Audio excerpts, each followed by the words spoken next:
All right, we are now online. Let's go ahead and get the chat started.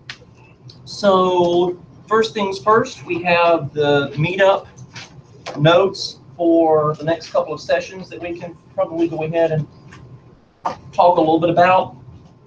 As you probably noticed from the email at the beginning of the month, we have Josh Sahib and I think one or two other people coming from Tuscaloosa Spark, which should be pretty cool. And a lot of people know him from when he was here at UA.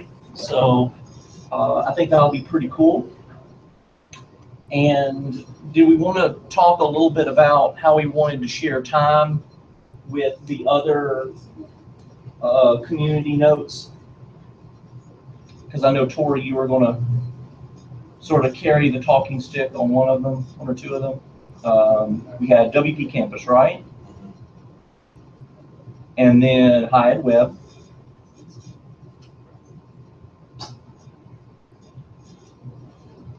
And I don't remember who was going to chat about High Ed Web.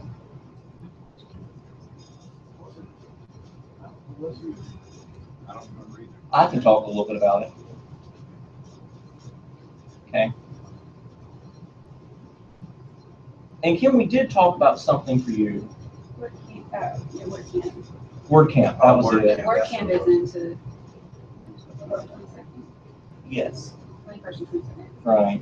And again, this is sort of focusing on just these items in general, Okay. and what they're like as communities, what they bring to the table, what professional development opportunities, Right. are involved in each one of these communities. Do we want slideshows for this, or did we just want to sort of talk? I like the talk piece. I think I do too. Okay, so that I won't put any energy into making specific slides, and then I'll coordinate with Josh as appropriate for whatever Spark wants to do.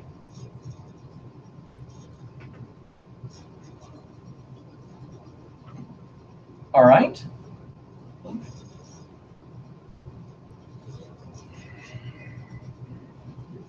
And then, do we want to touch base at all on the OIRA? I don't really know. I haven't gotten from them. I need to reach out to them actually. I haven't gotten anything about what they'll be talking about, like or the the kind of the details. But I'm assuming it's the I don't know how familiar y'all are with TaskStream LAT. It's an e-portfolio system, but it also has a back end and a kind of that handles measurement or I guess a grading rubric for different types of projects that instructors can use. I don't know that they'll go into that piece. It is a very cool piece, but the e-portfolio component and all of it is available to everybody. We're I think a year in, so it's there's 4 years left on the contract of this product, so it's not going anywhere anytime soon. So it's a neat little component. That's really pretty much. I mean, that's the brunt of it. But it is available, and it's something I think is cool that College of Engineering is thinking about doing with some people. So, if you want to give them a deadline to get us any boilerplate information for inclusion into the next monthly email, right, that might be helpful. Yeah, agreed. For us and them. And then if you can just get that to me by the beginning of next month. Okay. Failing that, we can always put together some very generic boilerplate stuff. Sure. Yeah. Like we did with WebCom. Any other items related to the meetups? All right. Let's talk about our survey. Let's. Okay, I've printed out a paper copy of all the reports, just sometimes we like to have something to look at. And then this is also in our shared box folder. So we had 24 responses, and that does include us. I should note. So we got names, titles, email addresses, but what I find interesting is the question number 5, when it comes to web, what would you consider yourself? And the majority is content management, which I don't know if that was expected or So it's good to know. So top was content management, then developer, other, and graphic designer, and others were accessibility specialists. And then some of them even wrote in content manager down there. So it seems like we have a lot of people that are writing content, inserting content, updating content. So we can talk about future programming in regards to that. Moving on, question 6, what content management system do you use? WordPress was with 75%. Others included Joomla. And then a couple said no CMS. Question 7, what was your favorite programming? It was social media training, which I think can relate back to the content management. You know, that we have a lot of people that are putting out content, whether it's on a website or on social media. People like to see project showcases, which I find interesting. We want to see what other people are doing, what works for them. People like the technical training, other things where people enjoy hearing Linda Bonin and Stratcom and hearing what's happening at the top. So I agree with that. What types of programming would you like to see? Information about upcoming policies and changes. I think that can relate back to the hearing from strategic communication.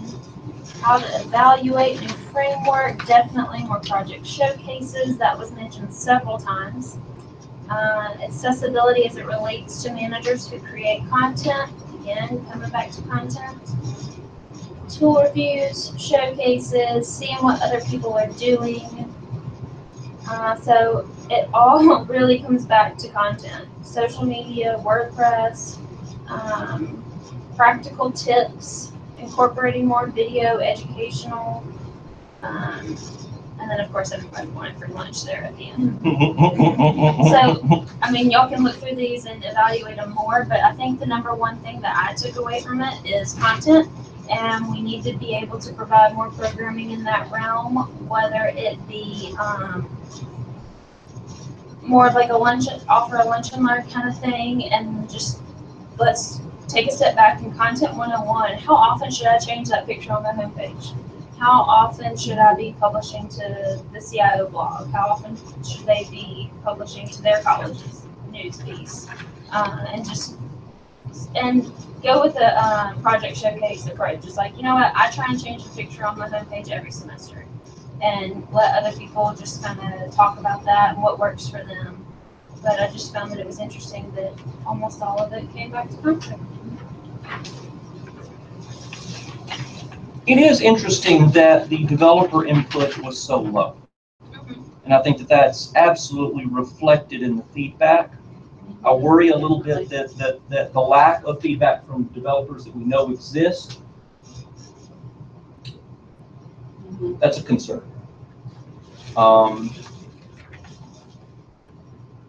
And of course, you know, since they didn't participate, then their interests aren't reflected in the data set. Right. Which I think says something in and of itself. I mean, It does. You know what I'm saying? I mean, It does. This is really good info. yeah, it is.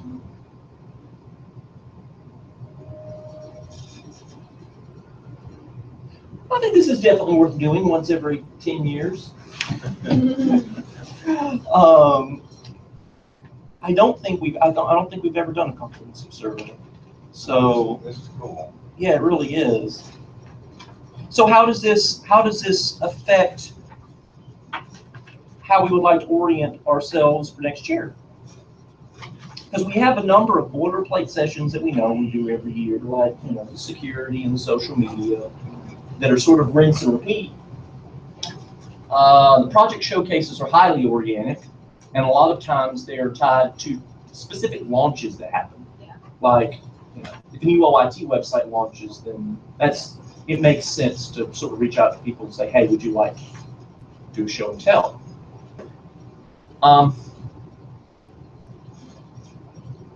I do think that it's really cool to have potentially a content strategy, like you were talking about, Danny, on potentially specific topics that we think everybody would find useful.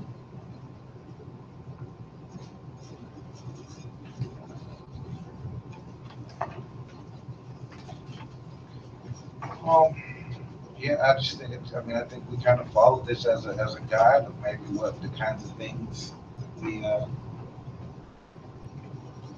we could, because I don't know that we had a ton of content-specific, topics.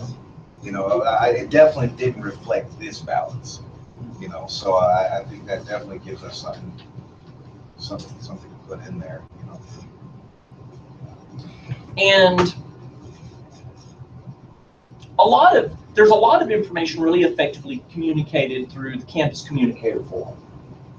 I was thinking that as well. So when it comes to policies and procedures and really prescriptive stuff, that's a really effective venue for that. So keeping it tied to workflow makes a lot of sense for the people that tend to participate in WebTide. So yeah, I think that's sort of interesting to sort of think about over the next couple of months, and then start to nail down potentially a tentative blueprint of how would y'all like to deal with 2018. Yeah, I think maybe action item could be sit on this, think about it, and then when we meet again next month, because we pretty much got everything planned for the rest of the year, we can come back and everybody bring an idea or two that is content related programming, and then we can kind of pick our favorites and decide what we want to do next year. Now, one element that in the last few years we moved away from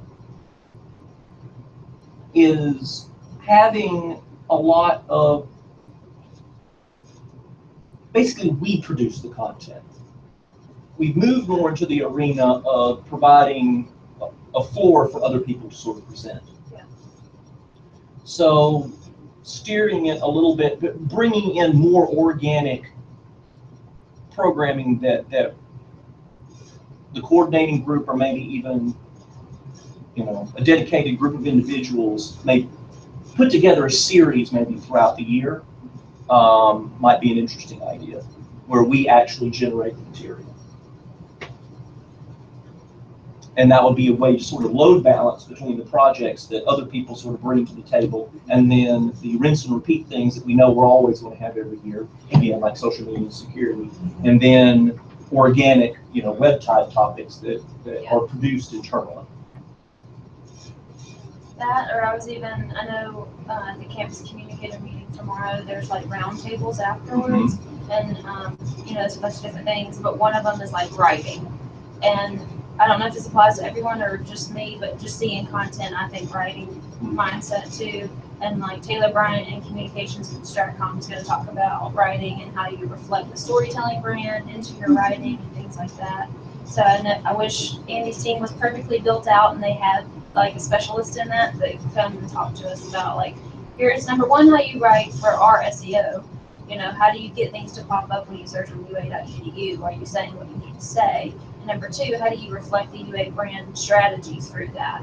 And the third component of that is like, are you following the UA style guide? If you say the university and you're meaning to say the University of Alabama, but you just say the university is short, and that should be capitalized. Like all of those kind of things that I think would just be a good refresher. So between the development offices, and I know we have dedicated editorial staff in different areas of participating WebTide divisions, you might be able to cobble together a panel of content ninjas that would be able to give good UX, SEO,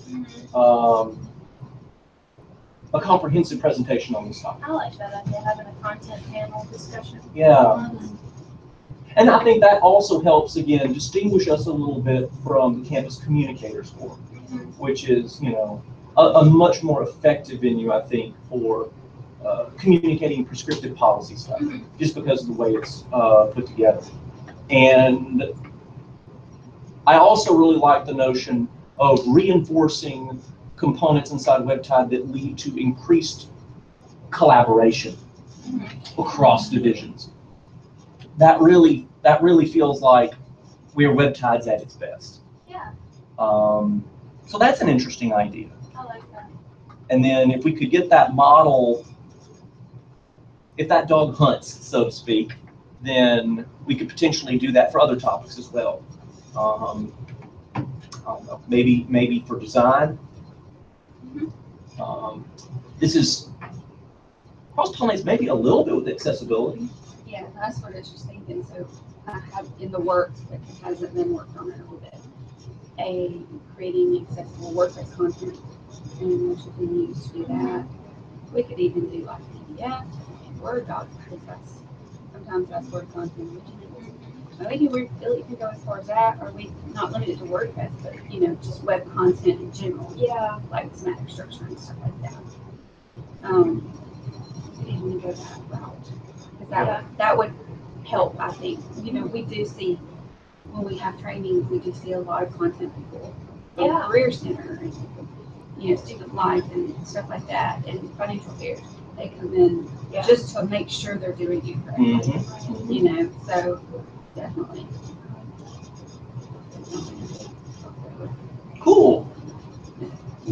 Well, I think we've done a great job of putting down some seeds, sprinkling it with idea miracle grow, and I absolutely think that letting this sit and so that we can sort of collectively ruminate, and then revisiting it in November, see what little sprigs of ideas may have grown out of this topic-wise. All right, so we were going to do a little bit of R&D on the WP campus picture to see what the video conference picture looked like. Yeah, so last time we said that last time the event tried to be held here, we didn't have the streaming capabilities, right? So we kind of chit-chatted about this earlier. We're replacing a ton of wireless access points across campus. Gordon Palmer just got a ton, and we're working our way through campus. I've reached out to DJs. I haven't heard back yet to see if it could support the streaming video. But again, we don't know we mentioned North Lawn. We talked about that. So in the past, the issue has been quality of service provisioning at the network level, not so much insufficient access point access. Like even just getting the feed out, it's not necessarily a problem of getting people on the access points to begin with. It's throttled so much, and that's highly automated. Gotcha. To ensure the integrity of the network, which is purely understandable. The last conversation I know that I had on this topic with DJs that they were aware of the issue and its impact on academic collaboration, but they didn't have a good hardware answer to it right now because it was going to take dedicated resources, I think, to basically set aside video streaming network traffic apart from the rest of the organic traffic of the institution. Yeah. That's what has to happen. And when was that conversation? It would have been not this past infrastructure and security meeting, but the one before that. So I guess second quarter. Okay. I don't get a sense that that's completed yet. Yeah. I'm thinking that's a deal breaker for us, unfortunately, because that's a big part of WP Campus, and that being a weak spot, I think probably makes that a little bit of a deal breaker, at least right now, and maybe it's something that we can revisit once the infrastructure picture has matured a little bit for video streaming. But that's just my sense. I know that the video collaboration that we do internally for our daily scrums brings in a number of e-tech professionals from across the campus. Latency very bad. So I still think that they have yet to really crack that nut. And it's a challenge. It probably takes oodles of money. That's probably, I highly suspect that that's probably the key component, is it'll take a big bucket of money. All right, so let's go ahead and chat about the elections. So I wanted to hold off on the nomination process until we had a chance to have one more meeting with just us to touch base. So would we like to use Qualtrics for that? Why not? Yeah, that sort of makes sense to me. Time frame wise, I'm happy to send out a dedicated email on that, or we could make an announcement in the meeting, in the meetup. Maybe kind of do the same thing we did last time, say, hey, you're gonna get this next week. Okay.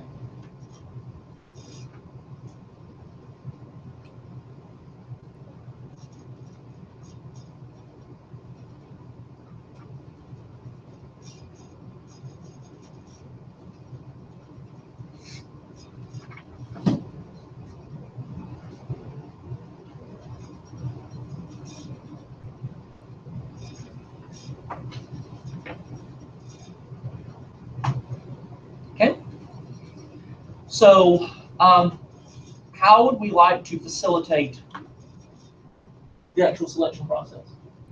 Do we have any ideas on that, since this is all brand new to us? We could do it in meeting.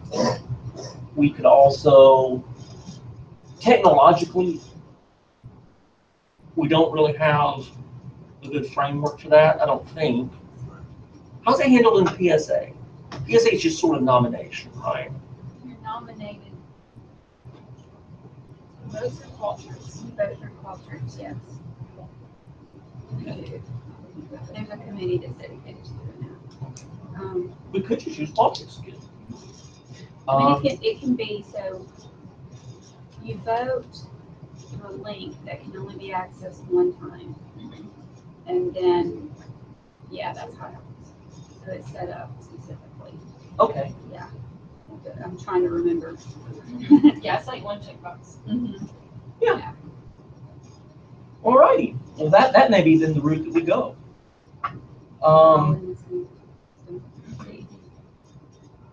Kim, would you be so kind to see if we could carbon copy the PSA process? Yeah.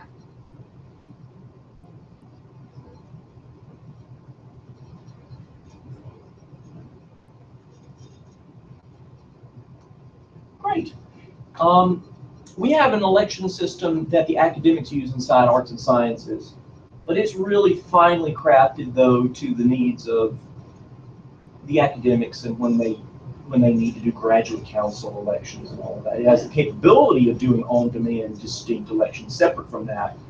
I just don't know that it would be a good fit for this. Qualtrics seems a little bit better, a little bit of a better fit.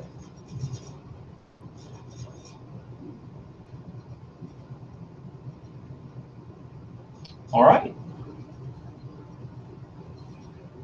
One item that I did not have on the agenda, but are we happy with the functionality of sending out the agendas and how that went out in the email?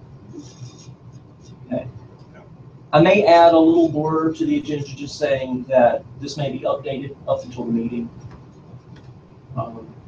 If one of us has something that's come up organically that gets added, so just so that if somebody checks at the beginning of the month, Right. Things may change. A little disclaimer seems logical to put in there somewhere.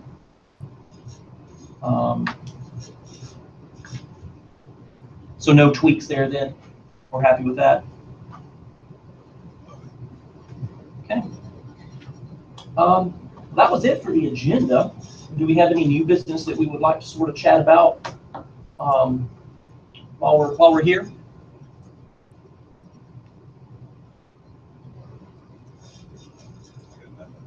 Okay. Well, that may be it for now. Doing good work, and we're in the thick of the fall semester, and I think we're making good progress towards getting everything buttoned up and even starting chats about next year. So I think for where we're at, that's a good place to be. All right. Well, thank you all, and thank the folks who check us out online.